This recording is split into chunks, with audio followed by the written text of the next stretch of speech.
Hi welcome engineers academy. And जैसा पहले हमने 2-3 दिन पहले आपको प्रॉमिस किया था कि we will give a detailed session about the def detailed application form of RPSC an.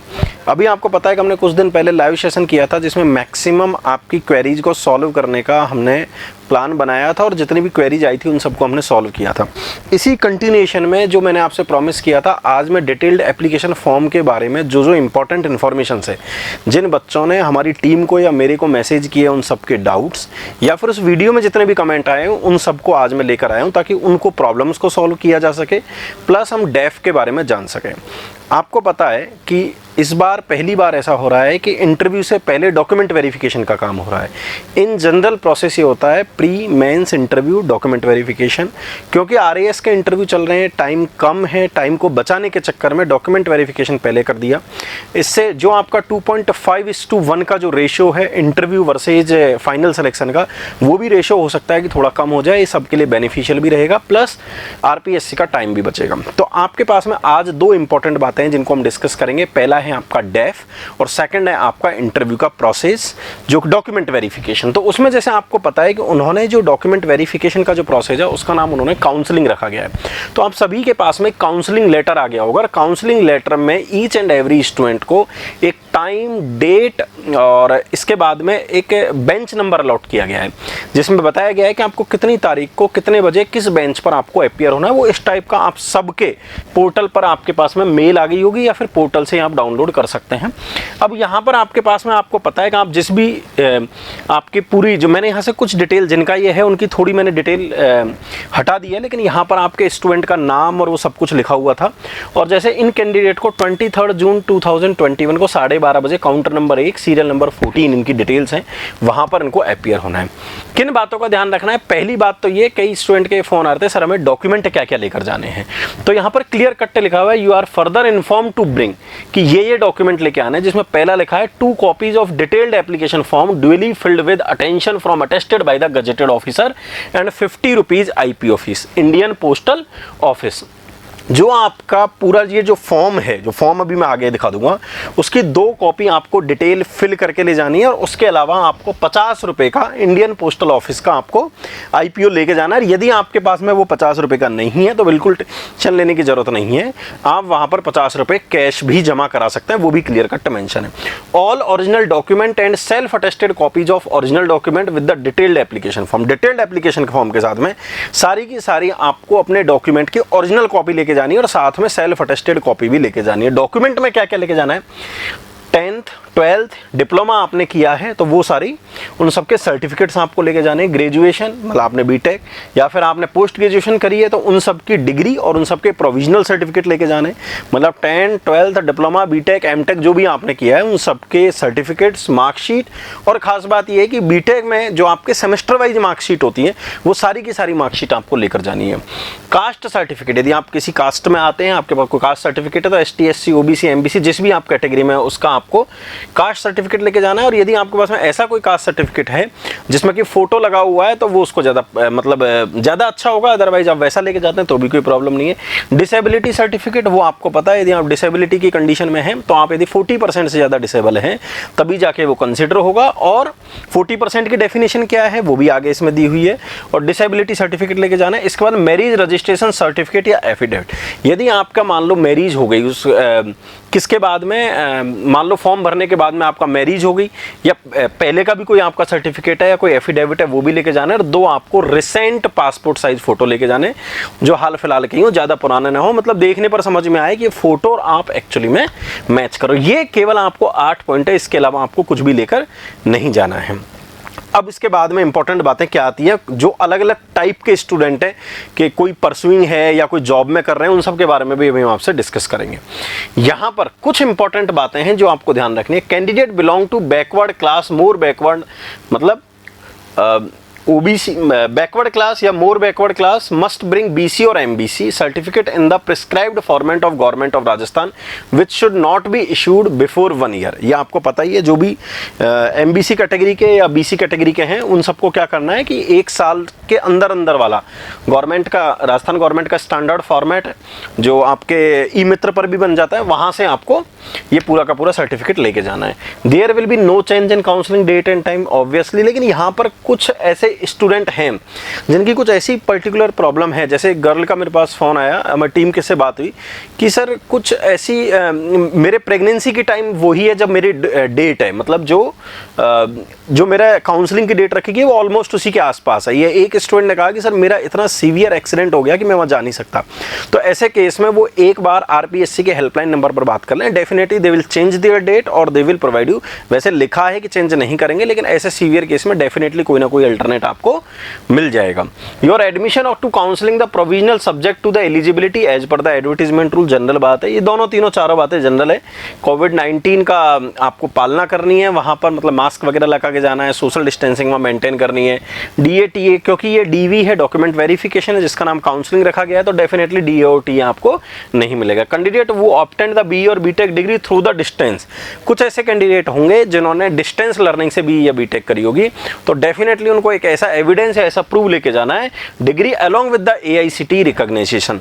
AICT से वो कॉलेज रिकॉग्नाइज होने चाहिए और उन सब के लिए एविडेंस आपके पास में वहां पर होना चाहिए, अदरवाइज कैंडिडेट को रिजेक्ट कर दिया जाएगा।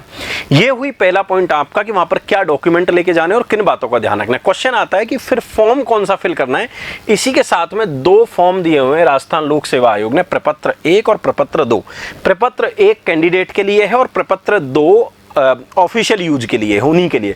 प्रपत्र 1 की हम बात करते हैं, जिसमें आपकी पूरी की पूरी वो डिटेल जो आपने अभी पीछे जो भी डॉक्यूमेंट लेके जा रहे हैं उन सबको आपने यहाँ पर, क्योंकि आप उसमें जैसे मान लीजिए आपने ऊपर ही ऊपर लगाई आपकी बीटेक की मार्कशीट या 10th की मार्कशीट, जैसे भी आपने इस ऑर्डर में आप लगा लो, सेकेंडरी 10th की मार्कशीट लगा दो, तो यहाँ सब्जेक्ट लिख देना, पासिंग ईयर लिख देना, यस या नो पे अटैच कर देना और उसका संलग्न पृष्ठ संख्या 1 डाल दिया आपने, मतलब उनकी नंबरिंग कर देना। तो आपने नंबर 1 हो गया, फिर सर्टिफिकेट लगा दिया, उसका नंबर 2 कर देना, उस पर पेन से नंबरिंग कर देना। फिर मार्कशीट लगा दिया आपने सीनियर सेकेंडरी की, फिर सर्टिफिकेट लगा दिया, तो संख्या 1 2 3 4 इस तरीके से हो गया आपके पास। फिर ग्रेजुएशन की मार्कशीट लगा दी सारे सेमेस्टर की, वो सारे सेमेस्टर पर फिर आप सारे का सारा यहाँ पर नंबरिंग कर देना। फिर ग्रेजुएशन की डिग्री हो गई, प्रोविजनल डिग्री है तो प्रोविजनल डिग्री ले जाना। फिर पोस्ट ग्रेजुएशन की मार्कशीट, डिग्री, और ये सारी की सारी आपके पास में डिग्री हो गई, इनका आपको यहाँ पर संलग्न पृष्ठ संख्या 1 2 3 4 5 6 7 करके पूरी के पूरी आपको बंच बना लेना है और उसके कवरिंग पेज पर इस फॉर्म को आपको लगा देना है। सेकंड आ रहा है विस्तृत आवेदन पत्र पर हस्ताक्षर कर पूर्ण प्रविष्टियां भर दी गई हैं, यस, और ये सारे पॉइंट आपको फिल कर देने हैं, इसमें कोई खास बात नहीं है। लेकिन होता क्या है, क्योंकि इस आप सबके लिए बहुत बड़ा एक टर्निंग पॉइंट है डॉक्यूमेंट वेरिफिकेशन, और इंटरव्यू तो है ही है।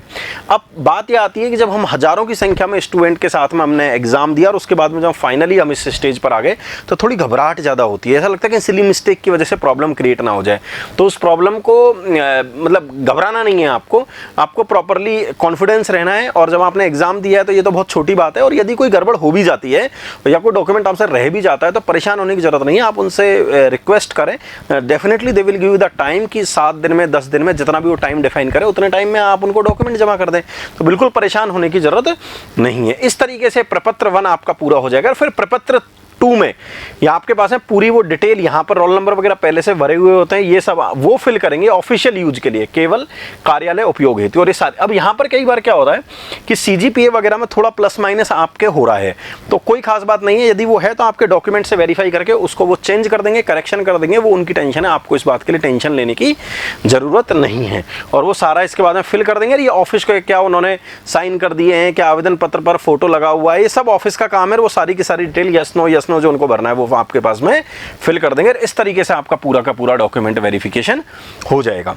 लेकिन यहीं पर साथ में आता है कि आपको डेफ भी डिटेल्ड एप्लीकेशन फॉर्म भी आपके पास में आपको सबमिट करना है, डिटेल्ड एप्लीकेशन फॉर्म भी आपको लेकर जाना है, तो उसकी भी आपको पास में पता होना चाहिए। लेकिन डिटेल्ड एप्लीकेशन फॉर्म से पहले जो ऊपर की जो कहानी थी उसके रिलेटेड उन्होंने कुछ 10-12 पॉइंट गाइडलाइन के दिए हैं जो आपको पता होने चाहिए।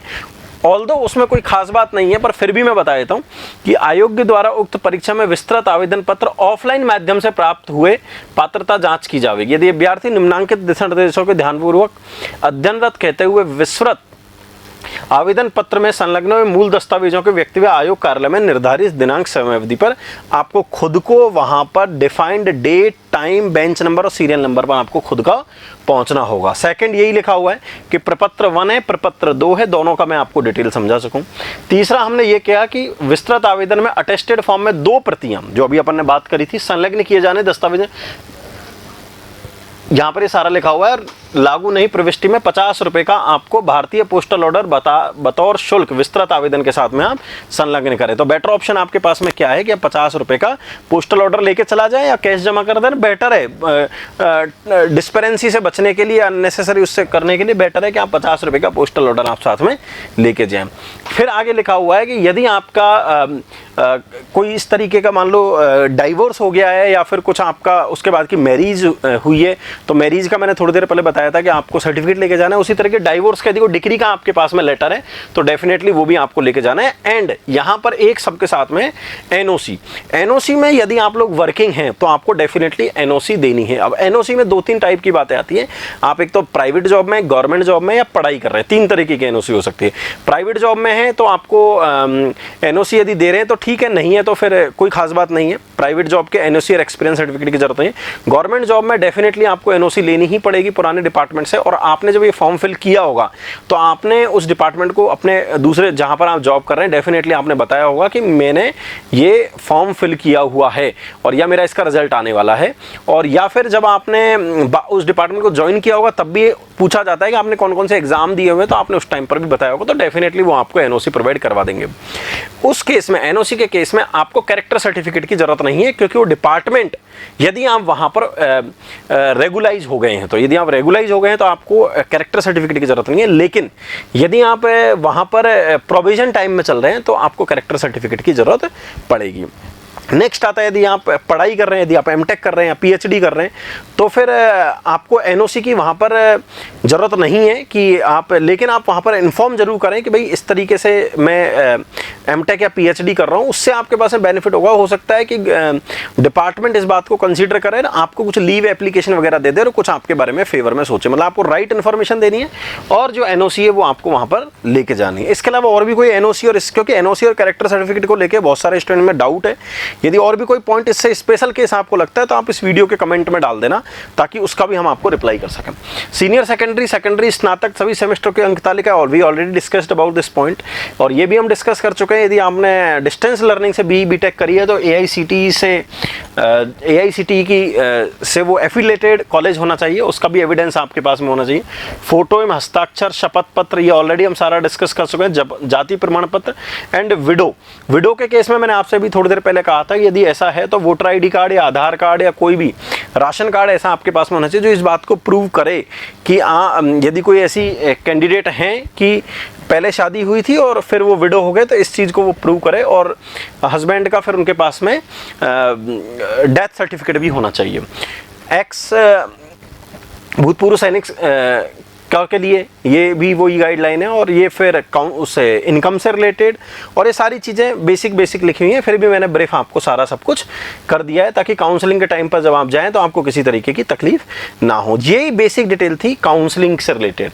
अब बात आती है डेफ से रिलेटेड, जहाँ पर आपके अंतिम चयन हेतु विस्तृत आवेदन सह परिनिरीक्षक प्रपत्र भरने हेतु ये आवश्यक निर्देश, जो आपके पास में जो डेफ भरना है, जो इंटरव्यू के लिए आपको डिटेल भरनी है, उससे रिलेटेड आपके पास में ये डिटेल्स हैं, जिसमें कुछ पॉइंट दिए हुए हैं। अगेन 50 रुपये का आपके पास में पोस्टल ऑर्डर या फिर लिखा हुआ भी है, आप आयोग में नगद राशि भी जमा करा सकते हैं।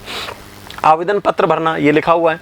आवेदन पत्र में ये जो हाईलाइटेड लिखा हुआ है सबसे ज़्यादा इंपॉर्टेंट है।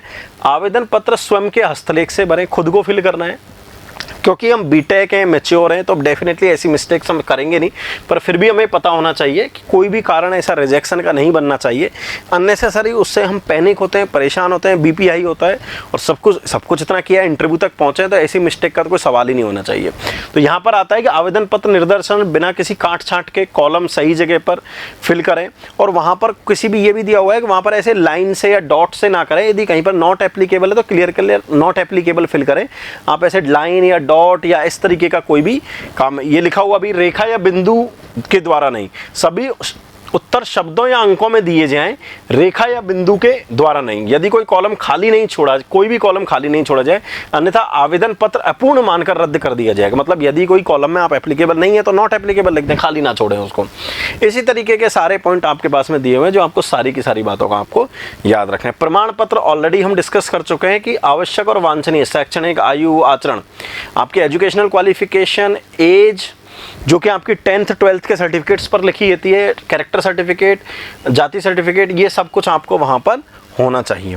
जो मैंने यहाँ पर एक येलो मार्क में किया है वो इसलिए किया है कि देखो योग्यता संबंधी प्रमाण, यदि आपकी शैक्षणिक एवं तकनीक योग्यता की अंक तालिकाओं के साथ साथ प्रमाण पत्रों, उपाधियों एवं स्वयं हस्ताक्षरित प्रतिलिपियां भेजनी होंगी आपको। वहाँ पर जो आप अभी डॉक्यूमेंट वेरिफिकेशन में जो आप कर रहे हैं वहाँ पर बिल्कुल सेल्फ अटेस्टेड होंगी। लेकिन खास बात है, यदि आवेदक पद की अपेक्षित शैक्षणिक अर्हता परीक्षा उत्तीर्ण नहीं है, यदि जो एजुकेशन क्वालिफिकेशन दी हुई है, यदि आपने वो एग्जाम क्वालिफाई नहीं किया है तो उसके अंतिम वर्ष की परीक्षा में सम्मिलित हुआ है या होने वाला है तो इसका स्पष्ट उल्लेख संबंधित कॉलम में करें तथा संस्था प्रधान से प्रपत्र 3 का प्रमाणित करवाकर संलग्न करें। यदि आप ऐसा है, यदि आप फाइनल ईयर में उस टाइम थे, मतलब एजुकेशन क्वालिफिकेशन में भी थोड़ा सा कन्फ्यूजन है। आप यहाँ पर जान लें कि जब मेंस का एग्जामिनेशन हुआ था तो मेंस के एग्जाम तक आपकी डिग्री कंप्लीट हो जानी चाहिए थी। जब बीटेक का एग्जाम, जब इसका प्री का एग्जाम चल रहा था 2000, तब आप फाइनल ईयर में हो सकते थे, लेकिन जब आपने मेंस का एग्जाम दिया तब तक आपकी बिल्कुल कंप्लीट हो जानी चाहिए थी। और यदि ऐसा है तो आप प्रपत्र 3 पर भी साइन करवा सकते हैं। प्रपत्र 3 का फॉर्मेट इसके लास्ट में दिया हुआ है, जिसमें कॉलेज के प्रिंसिपल या ऑथोराइज्ड सिग्नेचरी साइन करेंगे कि ऐसा था। आयु प्रमाण पत्र पता ही है आपको सारा, आयु संबंधी जानकारी ये आपको सारी पता ही है, इनमें कोई कन्फ्यूजन आता नहीं है। नेक्स्ट पॉइंट मैंने लिखा है कि कैरेक्टर सर्टिफिकेट, जिसकी ऑलरेडी मैं आपसे डिस्कस कर चुका हूं, मैंने बताया भी था। स्थायी राज्य कर्मचारी को चरित्र संबंधी प्रमाण पत्र भेजने की आवश्यकता नहीं है, लेकिन इसके बाद बदले में स्थायी राज्य कर्मचारी होने का प्रमाण पत्र जो सक्षम अधिकारी द्वारा प्रदत्त हो संलग्न करें।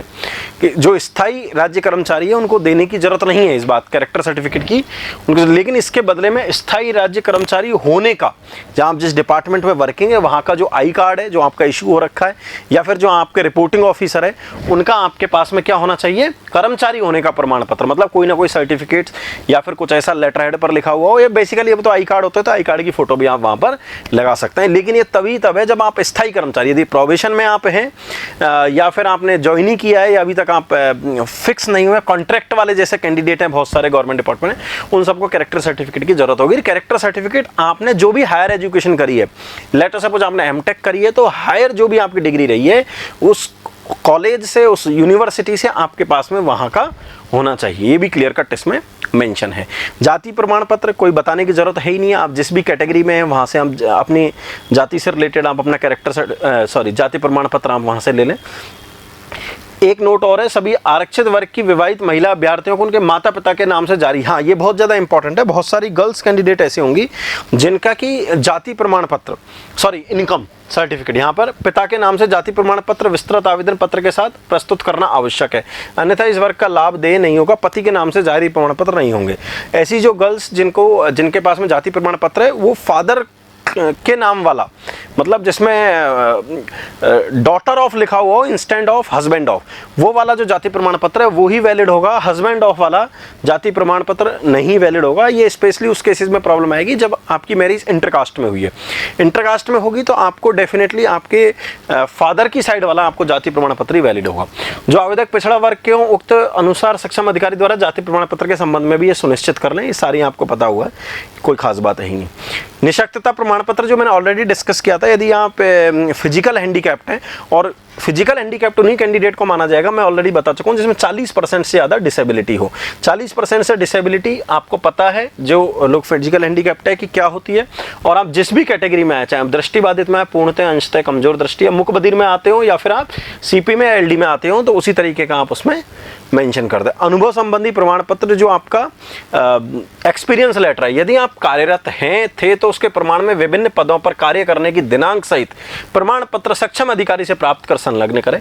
इसके अतिरिक्त विज्ञापन में वांछित अनिवार्य अनुभव यदि कोई हो तो उसके संबंध में चाहा गया प्रशिष्ट प्रमाण पत्र आवेदन पत्र के साथ संलग्न करें। बिल्कुल डेफिनेटली आपको मैंने बताया था कि एनओसी, कैरेक्टर सर्टिफिकेट और एक्सपीरियंस सर्टिफिकेट ये आपके पास में होने चाहिए। विवाह संबंधी प्रमाण पत्र भी ऑलरेडी डिस्कस्ड, आपके पास में मैरिज सर्टिफिकेट या फिर एफिडेविट होना चाहिए। शादी हुई है तो सेवारत अभ्यर्थी, already we have discussed about this one. ये पॉइंट आराम से आपके समझ में आ जाएंगे। यहाँ पर मैं डिस्कस कर लेता हूँ। आवेदन का दायित्व होगा कि वे साक्षात्कार से पूर्व अपने विभागाध्यक्ष कार्यालय से अनापत्ति एनओसी जिसको बोलते हैं, नो ऑब्जेक्शन सर्टिफिकेट प्राप्त कर आयोग कार्यालय को अवश्य भेजें। सबसे ज़्यादा इंपॉर्टेंट है। यहाँ पर भी स्टूडेंट को कन्फ्यूजन हो रहा है। अब जैसे कई बार ऐसा होता है कि आपकी ट्रेनिंग में आप हैं और ट्रेनिंग में हो सकता है कि आपको वो एनओसी नहीं दे रहे हों, या फिर ऐसा हो सकता है कि आप कॉन्ट्रैक्ट पर हैं तो आपको एनओसी नहीं दे रहे हों। तो इस केसेज में थोड़ी सी प्रॉब्लम आ सकती है। तो उसके लिए आप डिपार्टमेंट से पहले डिस्कस कर लें कि इसका क्या सॉल्यूशन हो सकता है। यात्रा भत्ता ये क्लियर है कि जब आपका इंटरव्यू होगा उस टाइम पर आपको ट्रेन का टिकट दे दिया जाएगा और उसके लिए आपको टिकट शो करना होगा। आवेदन, ये सारे पॉइंट बेसिक पॉइंट है। आवेदन को आवेदन पत्र के साथ कोई भी मूल निवास प्रमाण पत्र नहीं भेज, ये ध्यान रखना। मूल निवास प्रमाण पत्र की ओरिजिनल कॉपी आपको नहीं भेजनी है। यदि आपने गलती से भेज दी तो इस बात की कोई गारंटी नहीं है। क्लियर कट लिखा हुआ है कि आप आयोग किसी मूल प्रमाण पत्र को वापस लौटाने का दायित्व तो आयोग का नहीं होगा। आयोग दे ना दे, पहुंचवाए नहीं पहुंच पाए। यहीं पर एक और बात मैं बताता हूँ, कुछ स्टूडेंट को ऐसा कन्फ्यूजन भी है कि सर यदि मेरा एड्रेस चेंज हो गया, जो मैंने इसको येलो मार्क किया भी है, ये तो बेसिक पॉइंट है बीच के, यदि आवेदन के पते में परिवर्तन हो तो आयोग कार्यालय को अवश्य सूचित कर दें। और अभी जो फॉर्म है डेफ वाला, उसमें वापस से उन्होंने आपका कम्युनिकेशन एड्रेस और परमानेंट एड्रेस वापस से मांगा है। आप नया वाला एड्रेस वहां पर डाल दें। इसमें लिखा हुआ है कि एड्रेस चेंज हो गया, परेशान होने की जरूरत नहीं है, लेकिन आयोग को आप इन्फॉर्म कर दें। आयोग कार्यालय द्वारा परिवर्तित पते का ध्यान रखा जाएगा। आयोग ध्यान रखेगा, लेकिन फिर भी वो कह रहे हैं कि यदि ऐसा होता है, यदि वो भूल जाते हैं या पुराने वाले एड्रेस पर कम्युनिकेशन कर देते हैं, तो स्वयं जो एप्लीकेंट है वो ही रिस्पॉन्सिबल होगा और वो इस बात का ध्यान रखे कि नए एड्रेस पर मेरे से कम्युनिकेशन हो रहा है या पुराने पर। मतलब थोड़ा सा एक्टिवली और दिमाग को खुला रखना पड़ेगा कि यदि आयोग कोई मिस्टेक नहीं कर दे तो हमें ध्यान रखना है। सवारी अपने सामान की खुद जिम्मेदार है। आपको कुल मिला के बात है, वो क्या गलती करेंगे उससे लेना कोई देना नहीं है।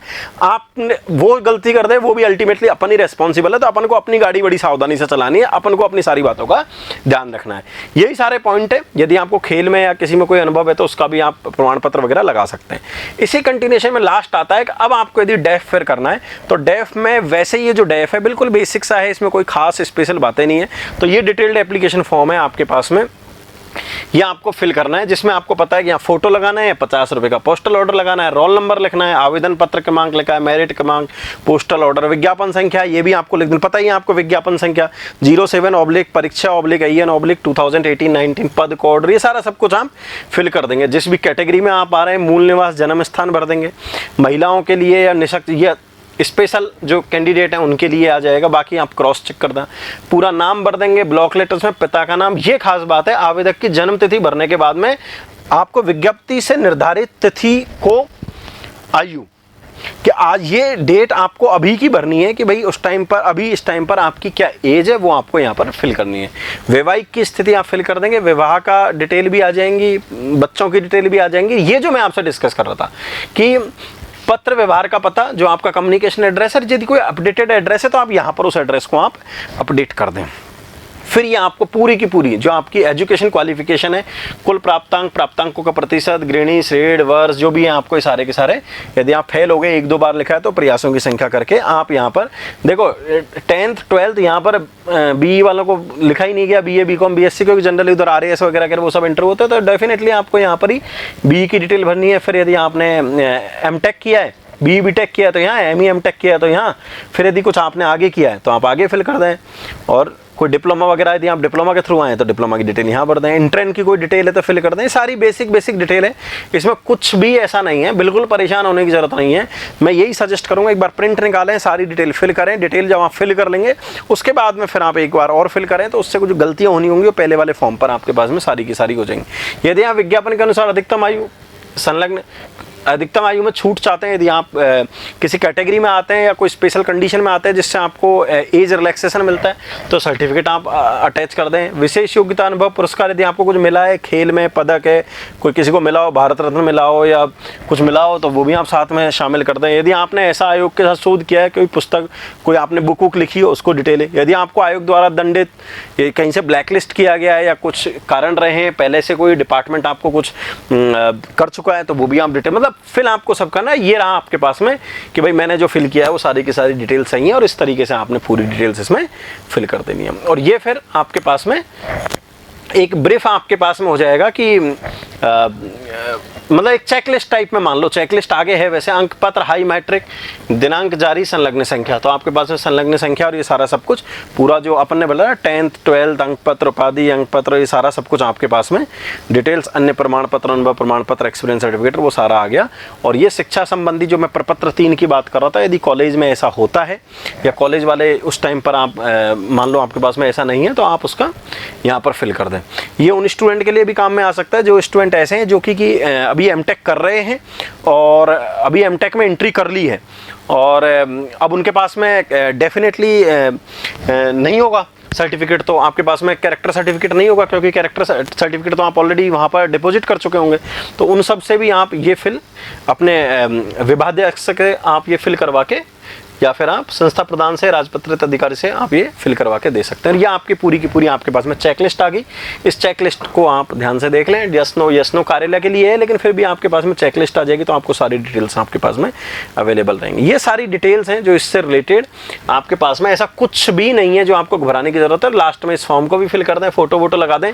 ये पुलिस वेरिफिकेशन का है, जब आपकी ज्वाइनिंग हो जाएगी और उस टाइम पर आपका पुलिस वेरिफिकेशन होगा तो पुलिस भी आपको एड्रेस पर एक बार कम्युनिकेट करती है। अड़ोसी पड़ोसियों से पूछते हैं कि आप कोई बेकार आदमी तो नहीं हो, आपका चाल चलन ठीक है, इस तरीके से वो पुलिस वेरिफिकेशन हो जाता है। कुछ पॉइंट मैंने नोट करे थे जो भी मैं आपको क्लियर कर देता हूँ। हमने जो बात करी वो लेटर ऑफ काउंसलिंग जो आपका डॉक्यूमेंट वेरिफिकेशन होना है या फिर इंटरव्यू होना है उसकी बात करी या डेफ की बात करी। लेकिन जो क्वेश्चंस हैं उनके बारे में मैं बता देता हूँ कि आपको पूरा का पूरा सेट लेके जाना है, 2 सेट लेके जाने हैं और वहाँ पर सेल्फ अटेस्टेड लेके जाना है। ओरिजिनल सारे के सारे डॉक्यूमेंट की लिस्ट हम ऑलरेडी डिस्कस कर चुके हैं। सारी की सारी डिटेल्स मैं कहूँगा कि सब कुछ आपको सही भरनी है, कोई भी गोलमाल डिटेल नहीं भरनी है और सारी वहाँ पर अपडेट करनी है ताकि कोई डिस्पेरेंसी क्रिएट ना हो। कैरेक्टर सर्टिफिकेट सबसे ज़्यादा इंपॉर्टेंट है, जिसको लेके कई कन्फ्यूजन है, मैंने क्लियर भी कर दिया। एनओसी है, एक्सपीरियंस लेटर है, इंटरव्यू। एक स्टूडेंट ने पूछा था कि सर इंटरव्यूअर जो होगा उनके पास में डेफ होगा क्या? डेफिनेटली उनके पास में डेफ होगा। जिनका एड्रेस रॉन्ग हो गया है और रोल नंबर की जगह एनरोलमेंट नंबर की जगह रोल नंबर, आरटीयू में roll number enrolment number 9 digit का होता है, कुछ यूनिवर्सिटीज में 8 डिजिट का होता है। तो यहाँ पर ये प्रॉब्लम हो रही है, 8 वालों का दिख रहा है, 9 वालों का 1 डिजिट गायब हो गया। बिल्कुल परेशान होने की जरूरत नहीं है, वो अपने आप सही कर लेंगे, वो उनकी प्रॉब्लम है, अपनी प्रॉब्लम नहीं है। तो मेरे हिसाब से ये सारी डिटेल थी which is related to your counselling, document verification, def and interview guidance. And आपको पता है कि हम इंटरव्यू गाइडेंस के लिए क्लासेज भी करवा रहे हैं, इंटरव्यू गाइडेंस में आपकी हेल्प कर रहे हैं। स्टिल इतना सब कुछ करने के बाद भी आपको डेफ में कोई डाउट है तो हम पर्सनलाइज्ड सेशन भी करवा रहे हैं। आप ऑफिस आएँ, आप एक्सपर्ट के साथ बैठे और फिर भी कोई डाउट है तो एक पॉइंट पर आप क्लियर कर सकते हैं। यदि आप चाहते हैं, आप पर्सनलाइज सेशन में आप आना चाहते हैं तो इंजीनियर्स अकेडमी के जितने भी स्टूडेंट हैं या जो मॉक इंटरव्यू के हैं या क्लासरूम के हैं, अदर भी जिनको भी उसमें डिटेल चाहिए, वो हमारे डेफिनेटली उस नंबर पर जो हेल्पलाइन नंबर है इंटरव्यू का 72399166, मैं वापस रिपीट कर रहा हूँ 72399166, Krishna sir is available on that number. आप उस नंबर पर बात कर सकते हैं और उस नंबर पर बात करके आप फिल कर सकते हैं सारी की सारी डिटेल और उनके साथ में कोऑर्डिनेट करके आप हेल्पलाइन नंबर उस पर बात करके और आप अपना अपॉइंटमेंट फुल फिक्स कर सकते हैं, जिससे आपको इंटरव्यू में भी बेनिफिट होगा प्लस आपको इसमें भी बेनिफिट होगा, आपके डेफ में और इन सब में, आपको डॉक्यूमेंट वेरिफिकेशन में।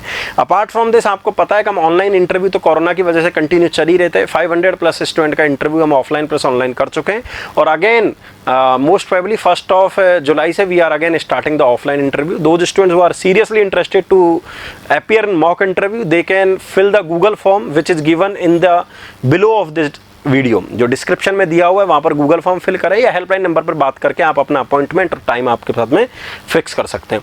And the third and the last topic, बहुत सारे स्टूडेंट ऐसे हैं जिनको वर्कशॉप की नीड है, उन्होंने हमें सजेशन दिया, तो ऐसी हम कुछ वर्कशॉप भी लेके आ रहे हैं जिसके बारे में हम डिटेल आपसे डिस्कशन करेंगे, जिसमें इंटरव्यू में और बेहतरीन कैसे परफॉर्म किया जा सकता है आपस में बात करके, और एक 10, 12, 15 बच्चों के ग्रुप्स बना के और एक वर्कशॉप का भी प्लान कर रहे हैं। वो वर्कशॉप क्या होगी उसके बारे में भी मैं 2-3 दिन में आपसे एक वीडियो अपलोड करूँगा, वो आपके लिए बहुत ज़्यादा बेनिफिशियल हो सकती है।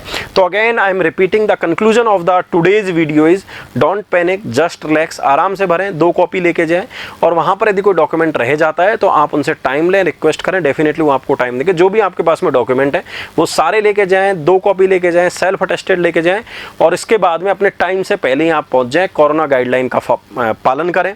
और यदि कोई वहां पर दिक्कत आती है तो परेशान ना हो, उनसे रिक्वेस्ट करके आप दोबारा से उनसे आप टाइम ले लें। और यदि आपको और डिटेल में पर्सनलाइज डिटेल चाहिए तो आप हमारे कृष्णा सर के साथ में हेल्पलाइन नंबर 72399166 पे बात करके और उनसे डाउट पूछ सकते हैं। Apart from this, still if you any query then you can put your SMS in the comment section of this video, तो हम उस पर भी हम विचार कर आपको उसकी डिटेल्स भी हम आपको प्रोवाइड करेंगे। Again thanks a lot, good luck to everyone, I hope so everything is clear to you, thank you. If you really like the video, please hit the like button and share the video, subscribe to our YouTube channel and press the bell icon for the latest updates. Thank you.